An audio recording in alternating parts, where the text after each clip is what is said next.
السلام علیکم۔ بنت مومن اردو سٹوریز میں آپ سب کو خوش آمدید۔ میرا کزن فراز مجھے بہت پسند تھا اور فراز بھی مجھ سے بے حد محبت کرتا تھا۔ ہم دونوں بہت خوش تھے۔ فراز 3 بہنوں کا اکلوتا بھائی تھا۔ ابو کی بھی خواہش تھی کہ وہ میرا رشتہ فراز کے ساتھ کرے، لیکن فراز کے والدین چاہتے تھے کہ ہمارے دونوں خاندانوں کے درمیان بٹے سٹے کا رشتہ بنے۔ بس پھر امی پہلے تو راضی نہیں تھی بٹے سٹے کے لیے، لیکن پھر میری خواہش کو دیکھتے ہوئے انہوں نے ہاں کر دی۔ فراز ایک بہت خوش مزاج انسان تھے۔ مجھے ان کی یہ خوش مزاجی بہت اچھی لگتی تھی۔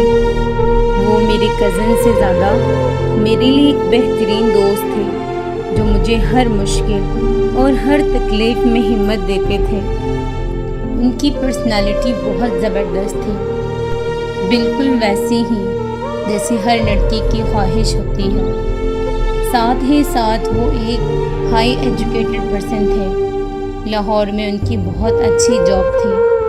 ہم دونوں بچپن سے ہی ایک دوسرے کو پسند کرتے تھے اور یہ بات پورے خاندان کو پتہ تھی۔ منگنی کے بعد ہم دونوں بہت خوش تھے۔ تقریباً خاندان میں سب کو ہم دونوں کی محبت کے متعلق پتہ تھا۔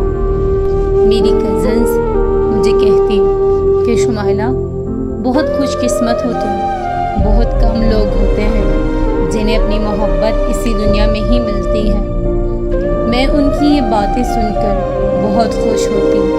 میں اور فراز روزانہ رات کو کال پر بات کرتے اور ہر رات اپنی فیوچر پلاننگ کرتے۔ کتنی ناسمجھ تھی میں، لیکن ان باتوں میں اپنا ہی مزہ تھا، الگ ہی خوبصورتی تھی۔ مجھے وہ باتیں بہت سکون دیتی۔ نہ جانے کب میری ان خواہشوں کو دنیا کی نظر لگ گئی، کب لوگوں کی ہائے مجھے اور میری خوشیوں کو کھا گئی۔ منگنی کے 3-4 ماہ بعد ہی فراز اپنی آفس کی میٹنگ کے لیے جا رہے تھے کہ ان کا ایک خطرناک کار ایکسیڈنٹ ہو گیا۔ اس ایکسیڈنٹ میں فراز کا پورا جسم بالکل صحیح سلامت تھا، سوائے اس کی ریڑھ کی ہڈی کے۔ بیک بون بریکیج کی وجہ سے اس کا پورا جسم پیرالائز ہو چکا تھا۔ چہرہ اور گردن کے علاوہ اس کے جسم کا کوئی حصہ کام نہیں کر رہا تھا۔ جب مجھے خبر ہوئی تو میرے پاؤں تلے تو زمین ہی نہ رہی۔ میں بہت تکلیف میں تھی۔ فراز کی یہ حالت مجھ سے دیکھی نہیں جا رہی تھی۔ ڈاکٹر کا کہنا تھا کہ دعا کرے، کوئی معجزہ ہی ہو سکتا ہے اب فراز کو ٹھیک کرنے کے لیے۔ یہ ٹھیک ہو بھی سکتے ہیں اور نہیں بھی، لیکن میں ڈاکٹر کی کسی بات کا یقین کرنے والی نہیں تھی۔ میں نے سوچ لیا کہ فراز کو ٹھیک ہونے میں خواہ جتنے سال بھی لگے، میں اس کا انتظار کرنے کو تیار ہوں۔ منگنی کے 1 سال بعد میرے بھائی اور بھابھی کی شادی ہو گئی، لیکن فراز کی حالت میں ذرا برابر بھی کوئی فرق نہیں آ رہا تھا۔ اس 1 سال میں نہ جانے کتنا روئی تھی۔ میں نے فراز کے لیے کتنی دعائیں کی، کتنی منتیں مانی تھیں۔ میں نے پورے 1 ماہ اس کی صحت یابی کے لیے لگاتار روزے رکھے۔ میں نے بہت سے وظیفے کیے۔ مجھ سے جو ہو سکا میں نے وہ سب کیا۔ جس نے مجھے جو بھی کہا میں نے وہ ہر کام کیا۔ وقت کے ساتھ اس کی حالت میں صرف اتنا ہی فرق آیا کہ اس کی انگلیاں حرکت کرنے لگی تھیں۔ میں بہت خوش تھی۔ مجھے امید کی ایک نئی کرن دکھائی دی۔ منتوں، وظیفوں اور دعائیں کرتے کرتے مجھے 5 سال ہو چکے تھے، تو ڈاکٹرز نے بھی کہہ دیا تھا کہ اب کوئی امید نہیں کہ اس کی حالت میں بہتری آئے۔ فراز کے ساتھ ہونے والے اس حادثے نے وقت کے ساتھ اس کی ذہنی کیفیت پر بھی گہرے اثرات ڈالے تھے۔ وہ بہت ڈپریشن میں چلا گیا تھا۔ میں اسے بہت سمجھاتی تھی، لیکن وہ مجھے یہی کہتا کہ شمائلہ میرے لیے اپنی جوانی خراب نہ کرو، تمہیں اللہ مجھ سے بہتر ہم سفر دے گا۔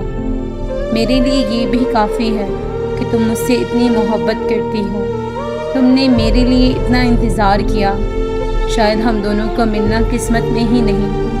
جاؤ شمائلہ، اپنی نئی زندگی کا آغاز کر لو۔ لیکن میں فراز کی ان باتوں سے کہاں جانے والی تھی۔ چچا جان امی کو بار بار کہتے کہ اگر شمائلہ کا اچھا رشتہ آئے تو وہ کر دے، اسے مزید فراز کے لیے بٹھا کر نہ رکھے، کیونکہ اس کی صحت یابی کی اب کوئی امید نہیں رہی۔ امی بھی چچا جان کی باتوں میں آ گئی۔ میں نے امی کو بہت سمجھایا، لیکن امی نے میری ایک بھی نہ سنی۔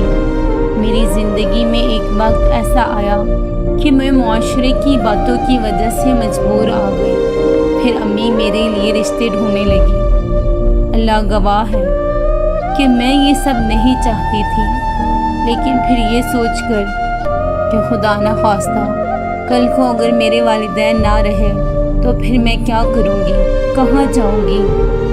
اور بھائیوں کے لیے میں صرف ایک بوجھ ہی بنتی۔ جو بھی رشتہ آتا امی انہیں پہلے ہی فراز اور میری منگنی کا بتاتی کہ اگر کل کو وہ دوسروں سے سنتے تو بہتر ہے کہ ہم خود ہی انہیں بتائیں۔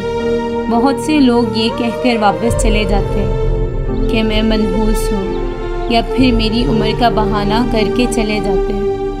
میں نے کبھی اللہ سے گلہ شکوہ نہیں کیا۔ شاید میرے رب کو میری یہ بات بہت پسند آئی۔ اللہ کے فضل و کرم سے میرے لیے ایسا رشتہ آیا جس نے مجھے سمجھا، مجھے کبھی پھر فراز کی کمی محسوس ہونے نہ دی۔ آج میں اپنے شوہر کے ساتھ ایک بہترین زندگی گزار رہی ہوں، لیکن میں آج بھی فراز کے لیے بہت دکھی ہوں۔ وہ آج بھی بیڈ پر ایک بے جان لاش کی طرح ہے۔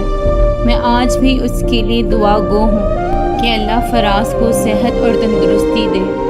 میری آزمائش بہت مختصر تھی، لیکن فراز کی آزمائش بہت مشکل اور بہت ہی زیادہ تکلیف دہ ہے۔